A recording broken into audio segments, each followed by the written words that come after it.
साध संगत जी, आज की साखी एक गुरसिख बीबी की है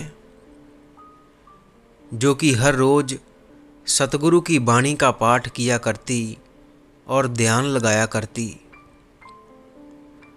लेकिन उसके कोई औलाद नहीं थी।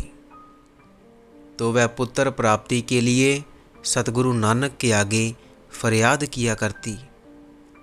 तो जब सतगुरु की कृपा हुई तो उसे पुत्र प्राप्त हुआ और वह सतगुरु से किए वादे को निभाने के लिए जब गुरु घर जा रही थी तो रास्ते में पठान ने उसके साथ गलत करने का प्रयास किया। तो उस समय सतगुरु ने उसकी संभाल कैसे की, आइए बड़े ही प्रेम और प्यार के साथ आज का यह प्रसंग श्रवण करते हैं। साध संगत जी, गुरुद्वारा पंजा साहिब में संगत की रौनक हर समय बनी रहती है, लेकिन गर्मियों के समय में और भी संगतें वहाँ पर इकट्ठी होती हैं। तो एक बीबी जिसके घर पुत्र नहीं था और वह बे औलाद थी, तो उसने सतगुरु नानक का ध्यान कर सुख ना सुख ली कि इस बार मेरे लड़का हो और फिर मैं पूर्णमासी को गुरु घर पहुँचकर कीर्तन में शामिल होऊंगी। तो सतगुरु ने उसकी फरियाद सुन ली और उसके घर पुत्र ने जन्म लिया। तो उसके बाद उसके अंदर प्रेम की लहर उठी और सोचती रही कि मैं अपने पुत्र को पंजा साहिब में माथा टेकने के लिए लेकर चलूं। तो जब पूर्णमासी आई तो वह रेलगाड़ी में बैठकर गुरुघर की तरफ जा रही थी। तो उसने पंजा साहिब के स्टेशन पर उतरना था, तो उसका ध्यान ना रहा और गाड़ी आगे निकल गई। तो अगले स्टेशन पर जाकर उसने पूछा कि यह पंजा साहिब का स्टेशन है या फिर आगे है, या फिर वह आगे आने वाला है। तो लोगों ने कहा कि बहन, वह तो पीछे रह गया है। तो जब वह स्टेशन पर उतरी तो उसने स्टेशन मास्टर को पूछा कि अब पंजा साहिब को गाड़ी कब आएगी,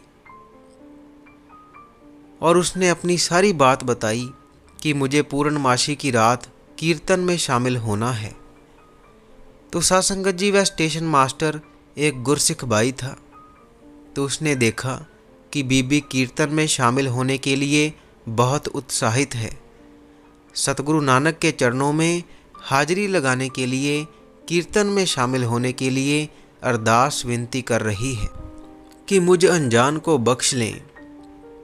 तो स्टेशन मास्टर ने एक टांगे वाले को कहा कि भाई, इस बीबी को पंजा साहिब पहुंचा दे, और कहा कि मैं तुझे किराए के अलावा इनाम भी दूंगा।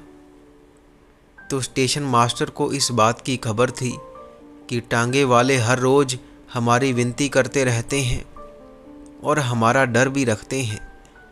तो टांगे वाले ने अच्छा जी कहकर दोनों माँ और पुत्र को टांगे में बिठा लिया।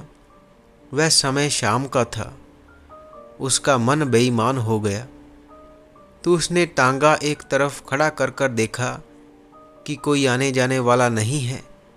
तो उस पठान ने उस बीबी के बच्चे को ज़बरदस्ती खो लिया, और जब वह उस बच्चे को पत्थर पर पटकने लगा तो वह बीबी दौड़कर अपने बच्चे की तरफ आई। तो उस टांगे वाले ने उस बीबी को पकड़कर टांगे के साथ बांध दिया। तो जब वह बच्चे को दोबारा मारने लगा, उसने बच्चे को अभी पकड़ा ही था कि उस बीबी ने अपने नेत्र बंद किए और सतगुरु नानक के आगे अरदास की कि हे महाराज, मेरे बच्चे की रक्षा करें और मेरा धर्म बचा लें। तो सतगुरु की ऐसी कृपा हुई कि जब उस पठान ने पत्थर को हाथ डाला तो एक जहरीले सांप ने उसे डंक मार दिया और वह मर गया। तो उस बीबी की अरदास कबूल हो गई। तो एक फौजी सिख ड्राइवर ट्रक लेकर आ रहा था और उसने पंजा साहिब से निकलकर रावलपिंडी जाना था। तो उसने गाड़ी की रोशनी से दूर से देखा कि टांगे के साथ किसी बीबी को बांधा गया है। तो उसने पास जाकर गाड़ी रोक ली और पूरी बात उनसे पूछी। तो उसने सारा हाल जाना और उसने देखा कि पठान की मृत्यु हुई पड़ी है और बच्चा रो रहा है और कुछ दूरी पर सांप भी है। लेकिन जैसे ही वह फौजी बैटरी को लेकर आगे बढ़ा तो वह सांप दूर हो गया। तो उसने बच्चे को संभाला और उस बीबी को उस टांगे से खोल दिया और खोलकर उन्हें अपने ट्रक में बिठा लिया और पंजा साहिब के लिए चल पड़े। तो जब वह वहाँ पर पहुँच गए तो जब सारी वारदात बड़ी संगत में बताई गई तो सभी संगत ने सतगुरु नानक देव जी की जय जयकार की। तो साध संगत जी, इस प्रकार जिसके मन में यह भावना है कि मेरा परमेश्वर के अलावा और कोई नहीं है, उसके अलावा मेरा कोई सहारा नहीं, उसकी सहायता के लिए परमेश्वर आप ही आता है। विरथी कदे न होवई जन की अरदास, नानक जोर गोविंद का पूर्ण गुणतास। जन बनना ही कठिन है, लेकिन अरदास सुनने वाला परमेश्वर सदैव ही आया है। अपने सच्चे भक्त की अरदास सुन तुरंत वह कुल मालिक जमीन पर आ जाता है। अब राखो दास पाठ की लाज, जैसी राखी लाज भगत पर लाद की। हरनाक्ष फारे कर आज, फुन द्रौपदी लाज रखी हर प्रभ जी। शीनत वस्त्र दीन बहु साज। हे भाई, परमात्मा हम जीवों द्वारा किए गए मंद कर्मों का कोई ख्याल नहीं करता। वह अपने प्रेम वाले स्वभाव को याद रखता है। प्रभु जी हमारे हिसाब किताब की पड़ताल नहीं करते और केवल अपने प्रेम वाले स्वभाव का ख्याल रखते हैं, ख्याल करते हैं। हमें कुकर्मों से बचा कर रखते हैं और अपना हाथ देकर हमारी रक्षा करते हैं। हमें गुरु मिला देते हैं। जिसको पूरा गुरु मिल गया, उसके विकारों के रास्ते में गुरु ने बन लगा दिया है और इस तरह उसके अंदर सभी आत्मिक आनंद पैदा हो जाते हैं। सतगुरु कहते हैं कि मेरा सच्चा स्वामी सदा ही दयालु है। जिस परमात्मा ने हमारे अंदर जान डालकर इस शरीर को पैदा किया है, जो हर समय खुराक और पोशाक हमें दे रहा है, जिसने इस देह को रचा है, वह परमात्मा संसार समुंदर के विकारों की लहरों से अपने सेवक की इज्जत आप बचाता है। सतगुरु फरमा रहे हैं कि मैं उस परमात्मा से सदा ही सदके जाता हूँ। हे भाई, ऐसे सभी विचार छोड़ दे कि संसार समुंदर से पार जाने के लिए तू बहुत समझदार है।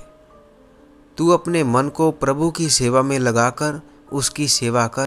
और जो मनुष्य गुरु के दर पर अपने आप को पूरी तरह से ख़त्म कर देता है, वही मनचित फल प्राप्त करता है।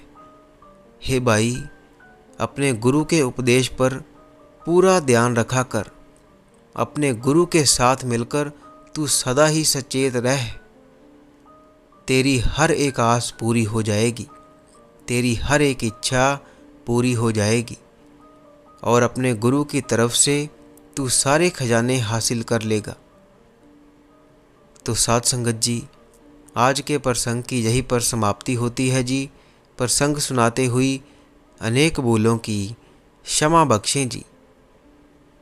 साध संगत जी, इसी के साथ हम आपसे इजाज़त लेते हैं।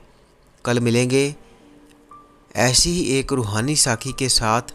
अगर आप रोज़ाना रूहानी साखियाँ और रूहानी विचार सुनना पसंद करते हैं तो आप इस चैनल को सब्सक्राइब कर लीजिए और साथ ही बेल आइकन पर भी ज़रूर प्रेस कीजिए, ताकि हम जैसे ही नई वीडियो अपलोड करेंगे, नई साखी अपलोड करेंगे, उसकी नोटिफिकेशन आप तक पहुंच जाया करेगी। और अगर आप रूहानी साखियाँ पढ़ना पसंद करते हैं तो आप हमारी वेबसाइट www संतवचन.com पर जाकर पढ़ सकते हैं, जिसका लिंक वीडियो के डिस्क्रिप्शन में दिया हुआ है।